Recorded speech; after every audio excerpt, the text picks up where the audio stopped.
Imagine, you're browsing Steam, looking for a new game to play, and stumble upon something that actually piques your interest.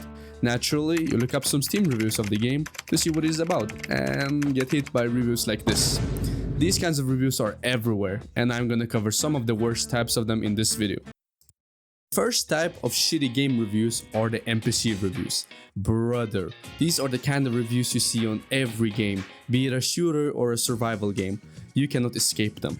These reviews usually follow the same template. You have different checkboxes for stuff like gameplay, story, the graphics, and so on. These are so annoying because they don't really teach you much about the game. Let's take a game like Risk of Rain 2 for example.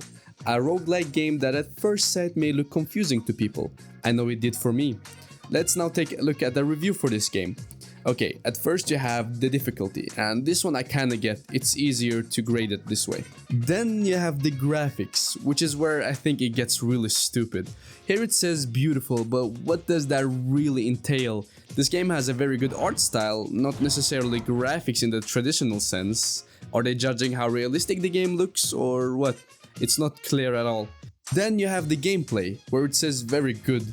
Now keep in mind that the gameplay is the most important part of this game, and them saying that it's very good doesn't do jack shit for someone who wants to know more about the gameplay loop and feel. This is the whole problem of people just copy-pasting reviews and just checking different boxes. People actually interested in the game don't get much out of the review itself. You're not gonna learn something new by reading somebody's opinion summarized in 2 words or less sometimes.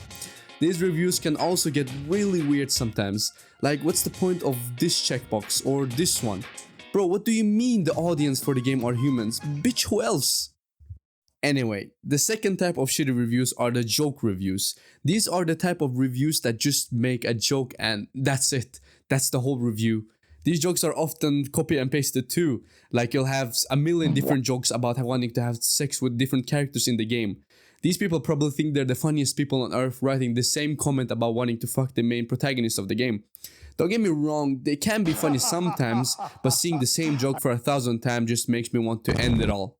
I can just ignore most of them and it's not a big deal, but what really irritates me is when these kinds of reviews are negative. They will leave hilarious reviews like, can't sex the spaceship.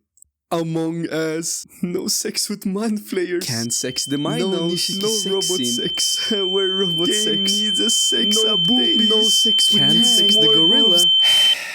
Yeah, shit like this is everywhere. Now these are still negative reviews and they still do damage to the game's reputation even though they are jokes.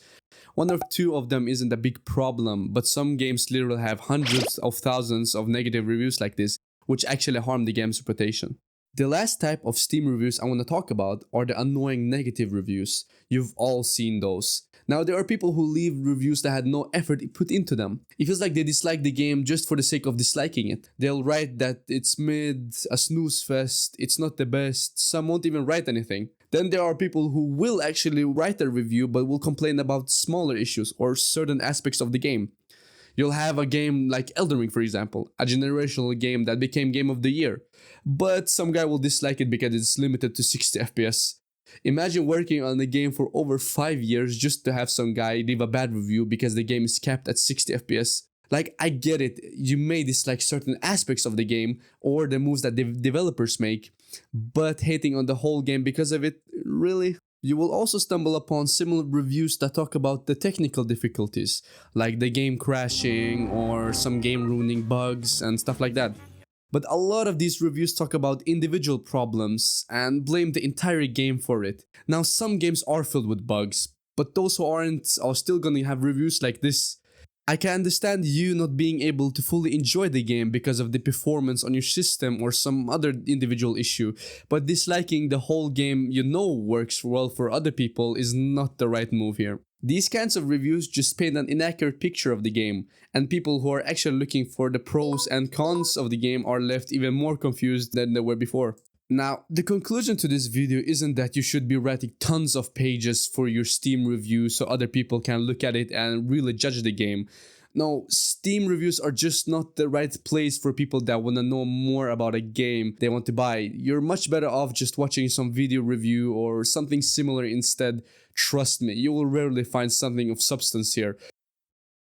Yeah, that was pretty much it for today. I guess if you like the content, hit the subscribe button, smash the like button, and violate that notification bell.